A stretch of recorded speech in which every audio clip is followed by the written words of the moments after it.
so good to see you all again. Here with us.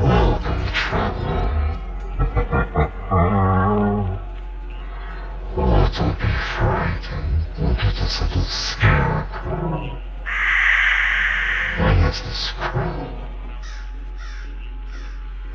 He doesn't like humans too much. Now, take a while, sit down, and listen to the tales I have for you. Several people got sick at work last week. It got worse this morning. Written by Harrison Prince. Narration by Jack Sanders. I have a legit one for you guys that is actually still fresh. Everyone's pretty shocked here, and it's on everybody's minds. In the last 2 weeks, my coworkers started getting sick. I work in a pretty big office complex for a large company. Think 200 to 300 employees. I personally didn't notice it at first, but our attention was drawn to it when our HR department sent out an email. The message was pretty standard. If you feel sick, don't come into work and spread it around. Blah, blah, blah. They reminded us of flu season, that we should get our shots for extra protection. At the end of the email, it said, approximately 20 employees took sick leave this week. Please sanitize your desk, wash your hands thoroughly, and work from home if you feel sick and your work assignments permit you to do so. 20 people in a week is insane, even for such a large company. I started listening in on the gossip in the break room. It was just story after coworkers getting sick and going home. I butted in a couple of times, asking what kind of symptoms they had. The responses were standard for the flu. Headaches, throwing up, and feeling super tired. Normally, I wouldn't care or take interest in this, but I'd never heard of a workplace with 20 people getting sick in a week. I hung around the most talkative coworkers so I could get the most up-to-date news of what was going on. My attention to the gossip wasn't worth much, because soon everyone knew. On Monday, yesterday, the entire workplace was full of conversation. Over the weekend, 12 of those who left the previous week had been hospitalized. A guy a couple of rows over from me apparently started convulsing on Friday night after staying late. Security had been patrolling and found him on the floor, still no word on his condition. The entire office was freaking out. Several people wearing white masks you see in hospital are on the streets of China. Several more people working from home, taking advice from HR for once. I'd gone in because I thought it'd be over after the weekend. The break room became the newsroom. The area was more crowded than usual. Lots of people like me trying to get the scoop on what was going on. There were so many people filling cups and talking that the ice machine couldn't freeze new ice fast enough. You'd click for ice and it would come out as a slurry of ice chunks and water. The break room never been so popular. People sat around drinking coffee and ice slurry water while discussing what it could be. People were Googling symptoms, jokingly claiming a government experiment or a carbon monoxide leak. The last one was actually brought up by a maintenance guy who had joined the break room. He admitted on Friday they had called the fire department to search for leaking gas or anything that could affect that many people. They came up with nothing. The official story was that it was a super strong, medicine-resistant strain of the flu. By noon that day, no one was buying that. Co-workers received updates from those in the hospital. Several of their symptoms had progressed. They were having trouble speaking. They couldn't feed themselves because their limbs were uncontrollable, and several others had gone to convulsions as well. At 2 p.m. the place was cleared out. No one wanted to risk getting sick, including me. Took my laptop home and worked from there. It sucked because news was so much more scarce than at home, but no one was at the office, so staying would have been pointless and risky. HR sent out another email saying they were hiring a cleaning crew to completely scrub down the entire office. They didn't mention it, but one of my coworkers pinged our team to say 2 more of our coworkers got hospitalized, along with 3 others outside of our team, all after they left the office. I was literally about to log out for the day at 5 p.m. when my team lead messaged us all again.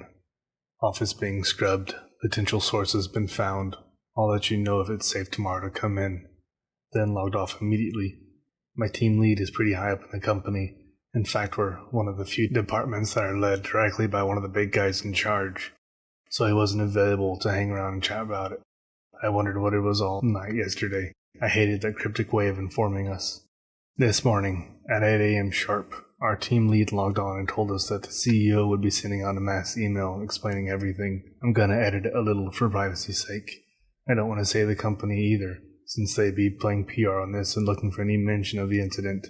But if there's no name, it'll be harder for them to find. I know you've all been worried about the sickness going around at the office. Yesterday, after thorough testing of the building and cleaning frequently trafficked locations, we have found what we believe to be the culprit. An individual was fired for insubordination 3 months ago. That individual was rehired under a false name and decided to extract revenge on our employees. This individual placed copious amounts of antifreeze inside the ice and water dispensers, as well as some coffee pots. Antifreeze poisoning causes symptoms that align with what our employees have experienced. Many times, symptoms do not surface immediately. The minor symptoms of headaches and fatigue and vomiting can take up to 12 hours after consuming antifreeze. The major symptoms, such as convulsions, inability to urinate, and rapid breathing, can take up to 72 hours to manifest. Because of the distributed nature of the timelines of symptoms, it was believed that this was an extreme strain of the flu. I can say now that it's safe to return to work at the building. The water, ice, and coffee dispensaries have all been removed and they will be replaced later this week. If you have consumed any of the fluids from the water, ice, or coffee machines in the last few weeks, please visit a hospital immediately for treatment. The source of the illness was discovered by cleaning crews rooting through garbage bins as part of our thorough cleaning process. Several empty containers of antifreeze were discovered there. At this time, the individual has been apprehended by the police. Cameras captured them contaminating the machines, and the relevant tapes have been turned over to the police. Today, all non-essential personnel should not return to work until they visited a doctor or a hospital and received a clean bill of health.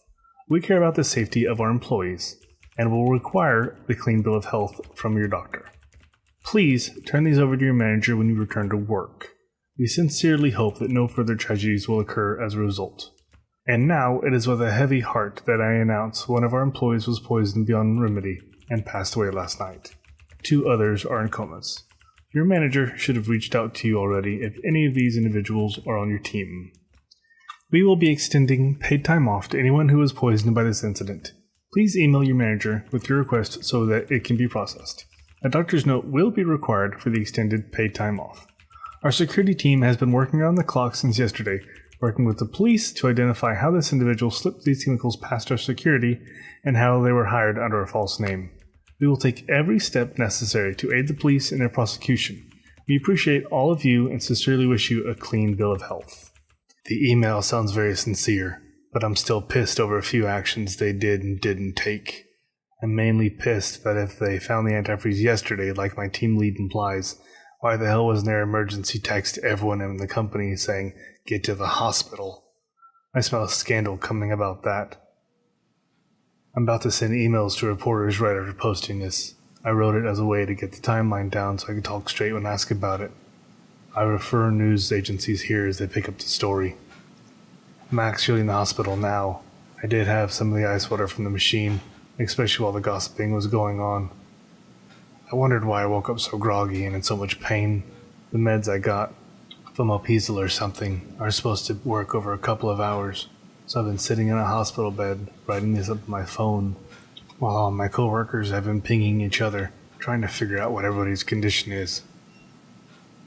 The police have been in to talk to me and several other people who are here. Sounds like this is all about to blow the fuck up. I get to be a first witness to a news story for the first time ever. It's not as exciting as the news would have you to believe, though. Here's to hoping there's no permanent damage to my body.